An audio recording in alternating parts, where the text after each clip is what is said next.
Assalamualaikum warahmatullahi wabarakatuh. Perkenalkan, nama saya Mita Anggraeni dari Balai Teknik Bendungan. Saya merupakan peserta latsar dari batch 2 kelas B. Hari ini saya ingin membagikan pemahaman dan juga komitmen saya dalam menerapkan nilai berorientasi pelayanan, di mana nilai berorientasi pelayanan merupakan salah satu dari nilai core values berakhlak. Nah, yang pertama terkait dengan pemahaman materi. Jadi, setelah pembelajaran yang dilakukan, nilai berorientasi pelayanan ini mengajarkan kita, termasuk saya pribadi, untuk selalu menempatkan kepuasan dan kebutuhan penerima layanan sebagai prioritas utama. Sebagai calon ASN, penerima layanan itu bisa saja masyarakat, rekan kerja, maupun atasan. Kualitas pelayanan tidak hanya dinilai dari cepatnya pekerjaan selesai, tetapi juga dari ketepatan solusi, kemudian juga dari keramahan dan empati yang kita tunjukkan.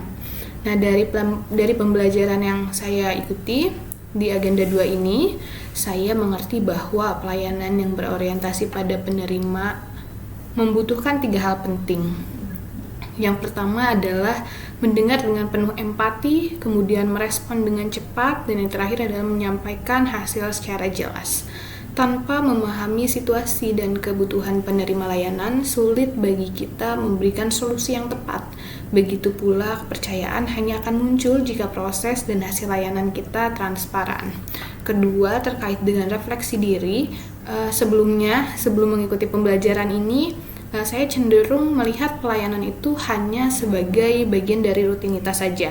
Asalkan SOP-nya dijalankan, laporan selesai, dan pekerjaan dianggap rampung, saya merasa tugas sudah selesai. Namun, kini saya menyadari bahwa pelayanan juga melibatkan sisi kemanusiaan. Ketiga, terkait penerapan nilai berorientasi pelayanan. Sebagai CPNS di Kementerian PU, saya ingin menjadikan pelayanan sebagai ciri khas di diri saya. Saya ingin dikenal sebagai pribadi yang sigap respons, ramah dalam bersikap, dan dapat dipercaya dalam bekerja.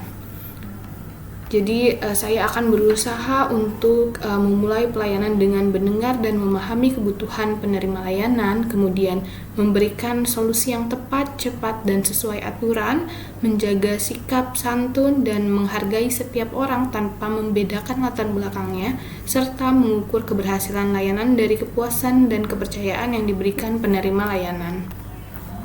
Saya percaya membangun infrastruktur itu tidak hanya berarti membangun fisik seperti di jalan atau gedung saja, tetapi juga membangun jembatan kepercayaan antara pemerintah dan juga masyarakat. Dan jembatan itu dibangun setiap hari melalui pelayanan yang tulus. Sekian dari saya, kurang lebihnya mohon maaf. Wassalamualaikum warahmatullahi wabarakatuh.